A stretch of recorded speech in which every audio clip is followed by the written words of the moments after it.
आपका स्वागत है ओएस कॉमर्स क्लासेस में एक नए वीडियो के साथ। आज का हमारा टॉपिक है त्याग अनुपात। त्याग अनुपात होता क्या है, ये कब जरूरत पड़ती है, किन स्थितियों में उत्पन्न होता है। ये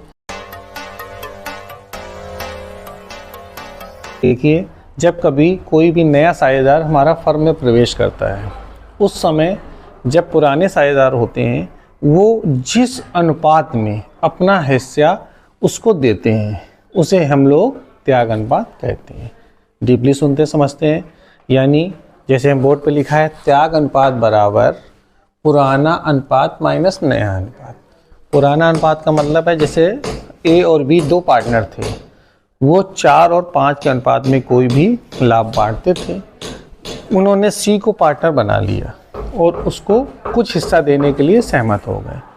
तो क्या हुआ, पुराने साझेदार जब कुछ है अपनी फर्म में शामिल करेंगे तो वो उसे कुछ ना कुछ हिस्सा देंगे।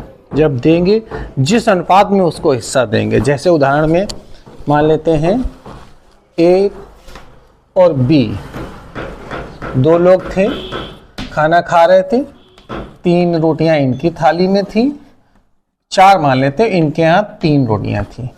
इसी टाइम यहाँ पे एक लोग सी आ गए। सी बोले मुझको भी कुछ खाना दीजिए।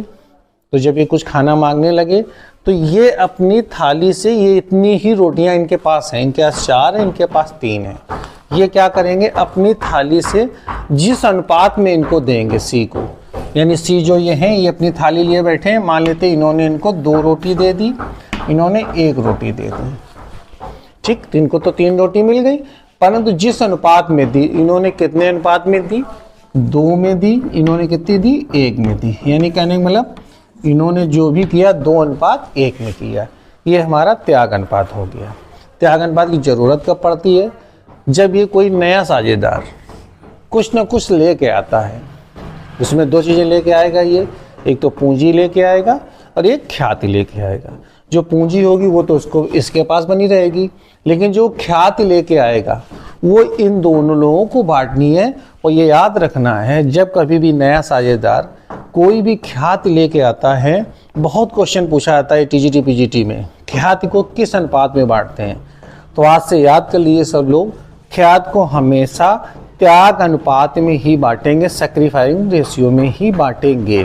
कैसे, सपोज करो ये ख्याति लेके आते हैं 10,000, तो यहाँ पे 2:1 में बढ़ जाएगी। एक छोटा सा उदाहरण देता हूँ मैं।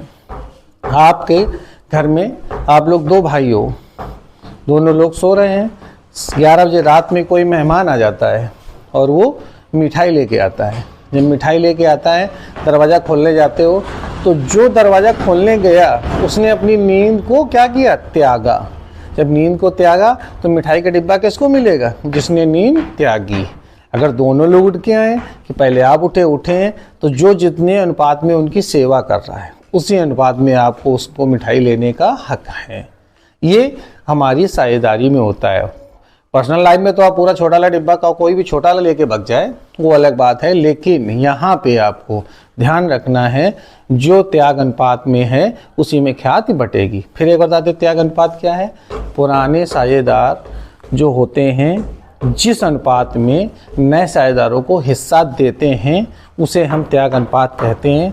सूत्र के रूप में क्या लिखोगे, त्याग अनुपात बराबर पुराना अनुपात माइनस नया अनुपात। It is clear. तो अगर आपको ये समझ में आ गया हो, मेरे चैनल को सब्सक्राइब करना है, वीडियो को लाइक करना है, शेयर करना है, ठीक है।